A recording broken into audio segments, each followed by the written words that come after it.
시청자 여러분 안녕하십니까? 육아포커스 이보연입니다. 설 연휴 잘 보내고 계신가요? 코로나19로 인해 예년과는 다른 설 연휴지만 그래도 설은 설이죠. 고향 방문이나 친지 방문을 자제하고 있습니다만 떨어져 있는 가족끼리 영상통화가 많아지고 문자나 SNS를 통한 비대면 인사도 급증했다고 합니다. 오늘 설 연휴 마지막 날 계획하신 것들 잘 마무리하시길 바랍니다. 2월 14일 육아포커스 시작하겠습니다.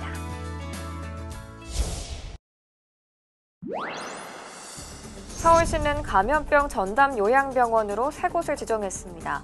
이미 환자를 받기 시작한 곳은 2곳. 기존 환자들은 다른 병원으로의 이동이 불가피합니다.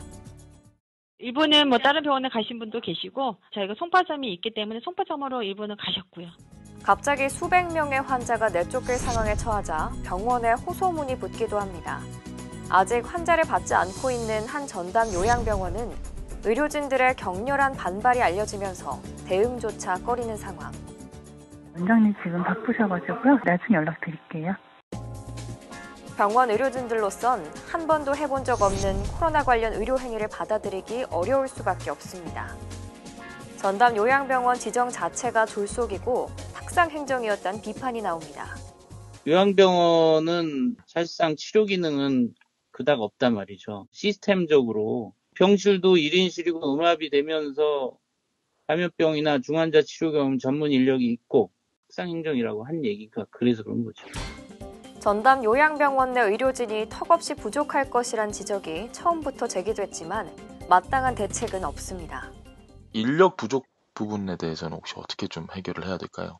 중수본하고 긴밀하게 협조해서 그 부분은 지원할 예정입니다. 전담 요양병원으로 지정된 곳들은 지인 등을 통해 어렵게 간병인을 구하고 있는 것으로 알려졌습니다.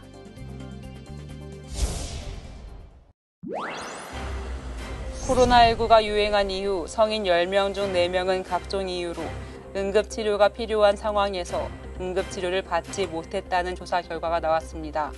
서울대학교 병원 공공보건의료진흥원이 작년 11월과 12월 성인 2천여 명을 설문한 결과 코로나19 발생 후 응급치료를 받지 못한 적 있다는 응답이 39.6%에 달했습니다. 그 이후로 29.1%가 확진자 접촉이 우려돼서라고 답했고 23.6%는 응급실이 폐쇄돼서 14.5%는 의심 증상이 있어서라고 응답했습니다. 건강검진을 미룬 사람의 77.8% 역시 확진자 접촉이 걱정돼서 활동을 자제하기 위해서였다고 답했습니다. 교육부가 올해 학교별, 학년별 등교 방안을 확정해 발표했습니다. 초등학교 저학년의 등교를 대폭 확대하기로 했는데요. 신학기 개학과 수능도 예정대로 실시할 방침입니다. 올해 신학기부터 유치원생과 초등학교 1, 2학년은 사회적 거리두기 2단계까지 교내 밀집도 적용 대상에서 제외할 수 있습니다. 예를 들어 학년별로 150명씩 전교생이 900명인 초등학교라면 1, 2학년 300명은 기본적으로 등교하고 나머지 600명에 대해서만 3분의 1 이하인 밀집도 원칙을 지키는 식입니다. 현행 거리두기 2단계인 비수도권은 사실상 전면 등교를 실시할 수 있지만 거리두기 2.5단계인 수도권은 이전처럼 현행 교내 밀집도 3분의 1을 준수해야 합니다. 특수학교와 인원 기준을 400명 이하로 완화한 소규모 학교 등은 2.5단계에도 밀집도 적용 여부를 자율적으로 결정할 수 있습니다. 정부는 또 고등학교 3학년은 지난해처럼 매일 등교하도록 권고했습니다. 지난해 매일 등교 원칙이었던 고등학교 3학년은 전년 기준을 유지하는 것으로 하되 교육청이 지역과 학교 상황에 맞게 최종적으로 확정할 계획입니다. 정부는 인력 5만 명을 배치해 학교 방역을 강화하고 초등 1학년에서 3학년 과밀학급에는 기간제 교사 2,000명을 투입해 기초학력 저하도 막을 계획입니다. 초등학교는 수행평가를 실시하지 않을 수 있고 중학교 1, 2학년은 거리두기 3단계일 때 성적을 산출하지 않아도 됩니다. 또 개선된 인프라 속에서 실시간 쌍방향 소통 중심의 원격 수업을 확대하고 여기에는 콘텐츠를 활용한 실시간 채팅 대화도 포함됩니다. 정부는 신학기 개학을 오는 3월 2일부터 대학 수학능력 시험은 11월 18일 예정대로 진행하기로 했습니다.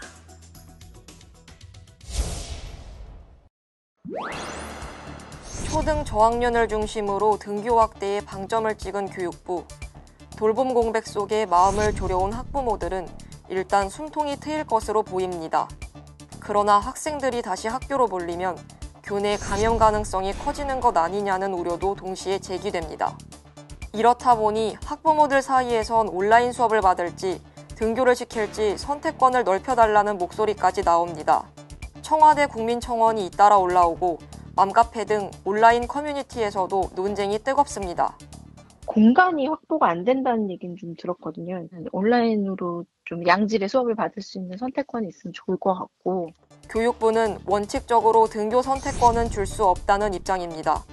다만 지난해와 마찬가지로 가정학습도 교외체험학습 사유로 인정하기로 했습니다. 교육부 관계자는 시도별로 34일에서 60일까지 출석 인정이 가능하다며 초등학교와 중학교는 의무교육인데다 결석이 더 길어질 경우 아동학대나 방임 등 문제를 놓칠 수 있다고 설명했습니다. 가정 체험학습을 통해서 하는 것을 원칙으로 하고 이외에 기본적으로 원격 수업과 등교 수업을 선택하는 것은 고려하고 있지 않습니다.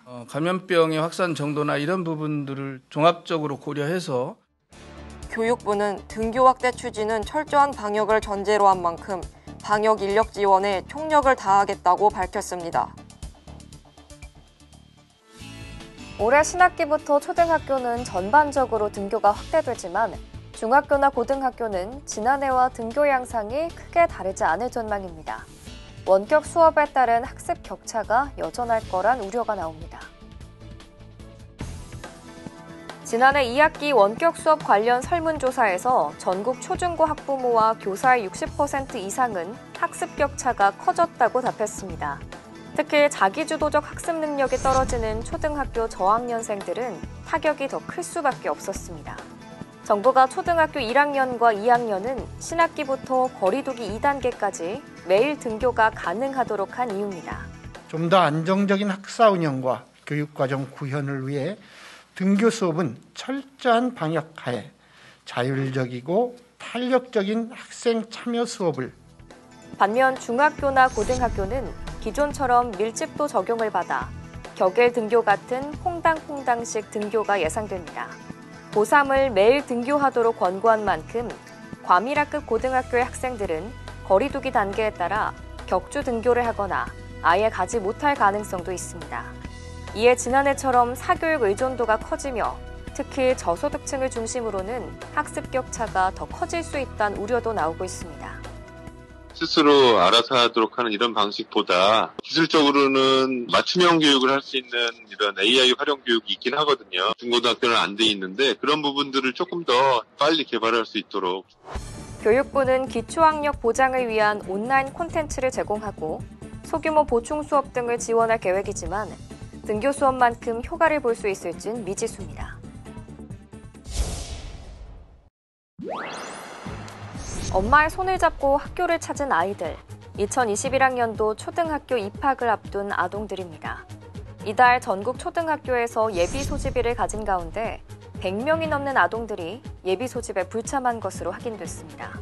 경찰청에 따르면 초등생 예비 소집에 불참한 아동은 전국에 모두 133명으로 이 중 58명은 소재 확인이 여전히 되지 않고 있습니다. 예비 소집에 불참한 아동 133명을 지역별로 구분하면 경기 남부가 28명으로 가장 많고 인천 19명, 충남 16명 등 순입니다. 지자체들은 아동들의 소재가 확인되지 않는다며 수사를 의뢰했고 경찰은 아이들의 안전 여부를 확인하고 있습니다. 특히 경찰 조사에도 소재가 불분명한 58명 중 40명은 해외에 18명은 국내에 있는 것으로 파악됐지만 정확한 상태는 아직 확인되지 않았습니다. 경찰은 아동학대 피해 가능성도 열어두고 구체적인 소재 등을 파악 중입니다. 초등학교 예비 소집에 불참하고 아직도 소재가 확인되지 않은 아동 중에는 일부 가정폭력 등에 노출되어 있을 가능성이 많이 있습니다. 경찰과 교육기관 등이 긴밀하게 협조해서 소재 불명 아동을 빨리 찾아내야 되고 경찰은 해당 아동들을 찾은 이후에도 관련 기관 등과 협의해 지속적으로 안전 여부를 모니터링한다는 방침입니다.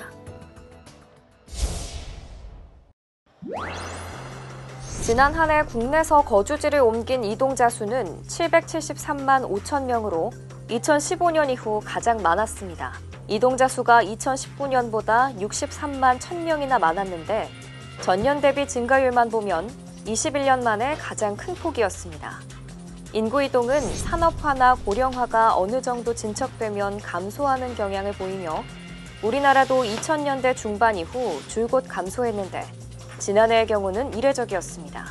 그 이유로는 우선 2018년 강력한 부동산 대책의 영향으로 2019년 인구 이동자 수가 43년 만에 가장 적었던 기저효과도 있고 지난해 집값 상승에도 2030의 패닉바잉 현상 등이 나타나며 주택 매매가 1년 전보다 59% 늘어난 것 등이 꼽힙니다.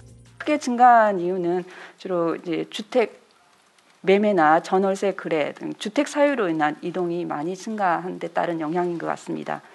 실제로 지난해 주택 문제로 집을 옮긴다는 이들이 300만 5천 명으로 전체 이동자의 38.8%를 차지하며 가장 많았습니다. 공공기관 지방 이전이 마무리되고 2017년부터 이사를 나간 것보다 들어온 사람이 더 많아진 수도권의 순유입 규모는 8만 8천 명으로 14년 만에 최대치였습니다. 경기는 16만 8천 명이 늘어 순유입이 가장 많은 시도였고 반대로 빠져나간 인구가 가장 많은 곳은 6만 5천 명이 순유출된 서울이었습니다. 서울 전출자 65.4%가 경기로 갔고 경기 전입자의 53.4%가 서울에서 온 것으로 나타나 서울의 집값 상승세에 경기로 보금자리를 옮긴 상황이 반영된 것 아니냐는 분석입니다. 혼인과 혈연 중심으로 규정되어 있는 가족이라는 범위를 좀 더 확대하는 방안이 추진됩니다. 1인 가구 증가 등의 변화에 맞춰 기존의 사회적 통념도 이제는 좀 달라질 필요가 있다는 겁니다. 현행법이 보는 가족의 범위는 어디까지일까? 민법은 배우자와 직계혈족, 형제 자매, 생계를 같이 하는 배우자의 형제 자매 등으로 규정하고 있습니다. 여성가족부 관할법인 건강가정기본법에선 가족을 혼인과 혈연, 입양으로 이루어진 사회의 기본 단위라고 정의합니다. 하지만 1인 가구 증가 등 변화하는 사회 분위기 속에 가족에 대한 인식도 조금은 다양해지는 모습입니다. 지난해 여성가족부 조사에서 혼인과 혈연 관계가 아니어도 생계와 주거를 같이 공유하면 가족이라는 데 동의한다는 응답은 70%에 달했고 통계청 조사에선 약 60%가 비혼 동거에 동의한다고 답하기도 했습니다. 현실 변화에 맞춘 가족 정책의 필요성이 대두되면서 정부가 가족의 범위를 확대하는 방안을 본격 추진합니다. 비혼 동거인이나 위탁가정 돌봄 아동 등 다양한 형태를 가족으로 인정하고 이들이 각종 제도에서 차별받지 않도록 하겠다는 취지입니다.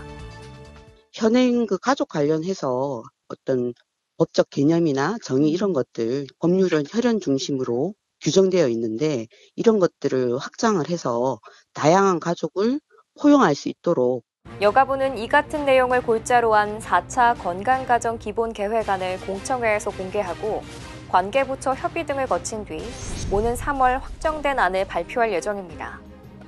다만 사회적 합의뿐 아니라 각종 관련 정책 예산도 광범위하게 검토해야 하는 만큼 장기적 검토가 불가피하다는 지적도 나옵니다.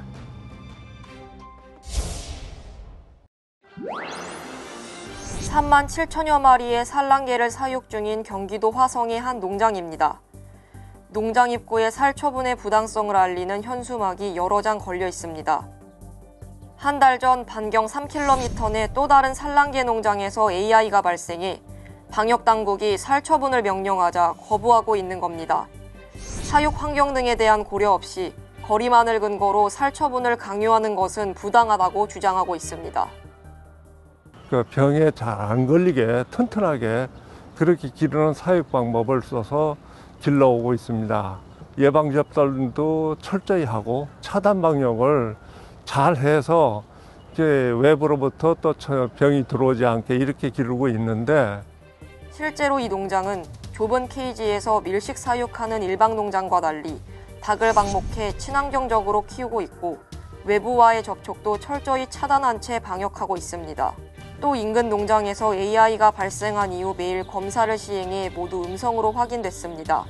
하지만 방역당국은 지침을 근거로 살처분을 요구하고 있고 계란 반출도 막아 창고에는 60만 개가량의 계란이 쌓여 있습니다.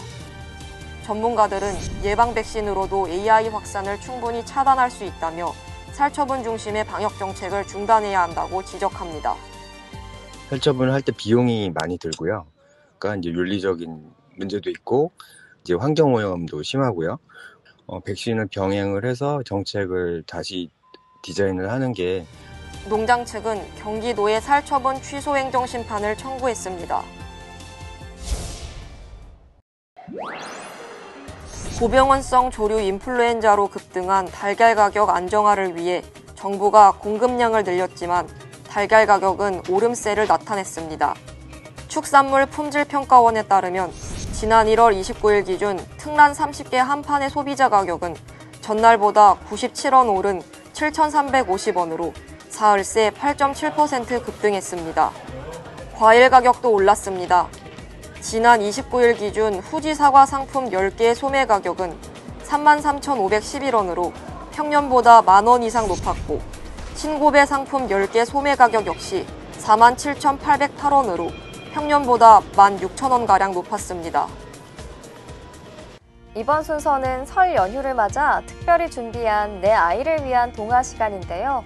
동화 구연을 통해 힐링의 시간 가져보시기 바랍니다.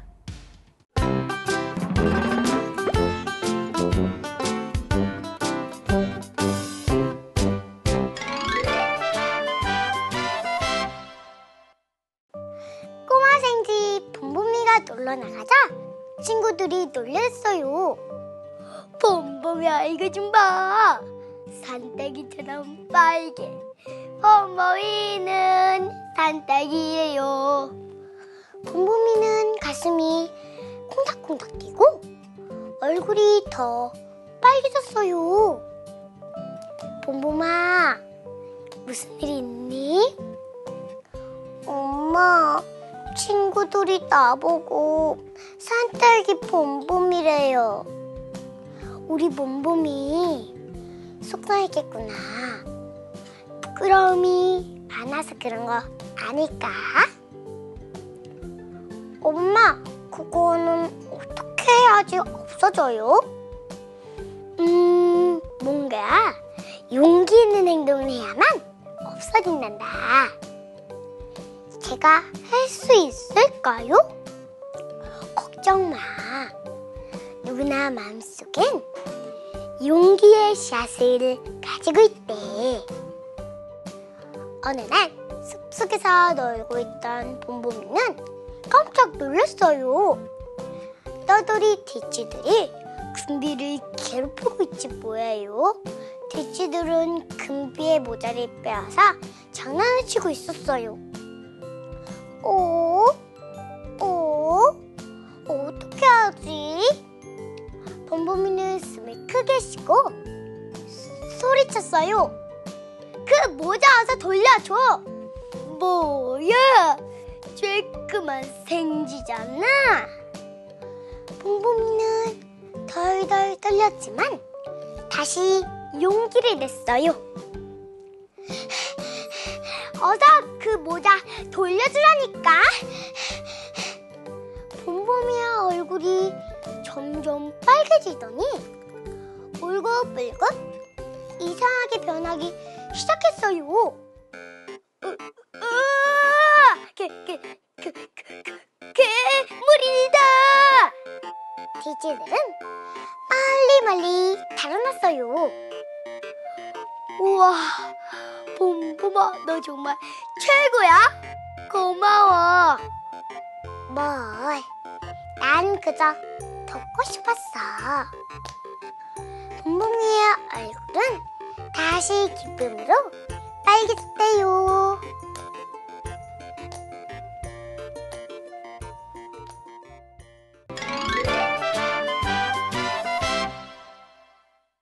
숲속 동물마을에 온몸이 새까만 까마귀가 살고 있었어요.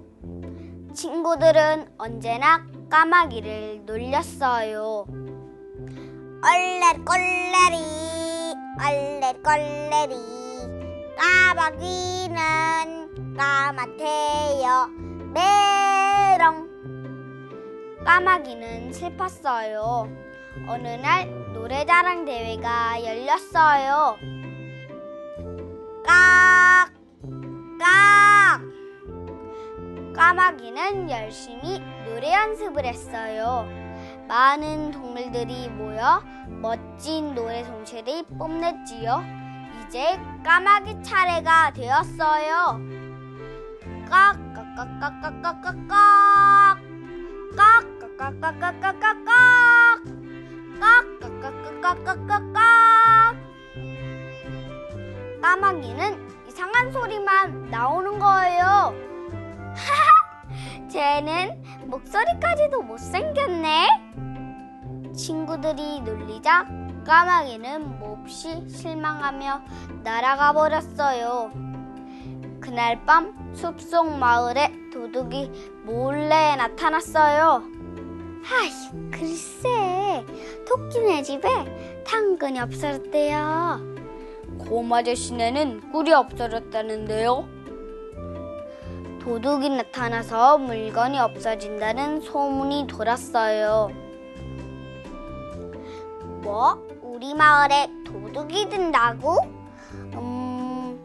맞아. 그래, 그거야. 까마귀는 밤이 되어 다람쥐네 집 앞에 몰래 숨었어요. 그런데 어디선가 바스락 바스락 소리가 들렸어요. 누군가 다람쥐네 창고에서 알밤을 꺼내서 나오는 것이었어요. 바로 그때 깍깍깍깍깍깍깍 깍깍깍깍깍깍 하며 덤볐어요. 아이고, 괴물이야. 살려줘요. 도둑은 너무 놀라 도망쳤지요. 다람쥐네 가족들도 놀라 밖으로 나왔어요. 까마귀가 우리 집을 지켜줬어요. 용감한 까마귀예요. 까마귀님, 우리 집도 지켜주세요. 우리 집도요. 그때부터 까마귀는 마을을 지키는 용감한 경찰이 되었어요. 오늘 밤 조용히 귀 기울여 들어보세요. 어디선가 까마귀 경찰관 소리가 들릴 거예요. 깍!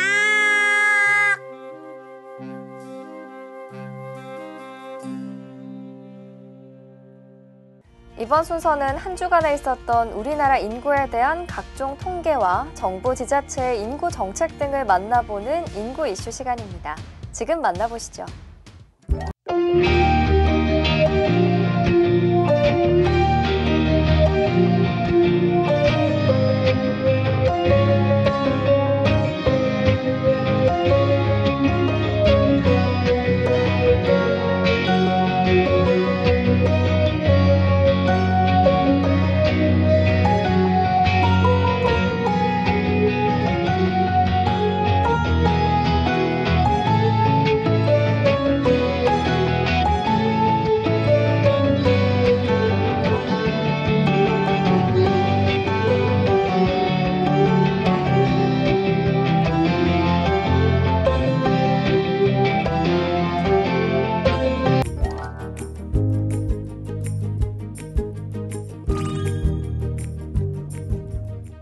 통계청에서 발표한 2020년 11월 인구 동향에 대해 말씀드리겠습니다. 2020년 11월 출생아 수는 2만 85명으로 집계됐으며 전년 동월 대비 15.3% 감소한 것으로 나타났습니다. 사망자 수는 2만 5,669명으로 전년 동월 대비 1% 증가했습니다. 혼인 건수는 18,177건으로 전년 동월 대비 2,311건, 11.3% 감소한 것으로 나타났습니다. 이혼 건수는 8,876건으로 전년 동월 대비 3.5% 감소했습니다. 육아 포커스 준비한 소식 여기까지입니다. 연휴 마지막 날, 오늘 하루도 즐겁고 활기차게 보내시기 바랍니다. 저는 저녁 8시에 새로운 내용으로 다시 찾아뵙겠습니다. 시청해주셔서 고맙습니다.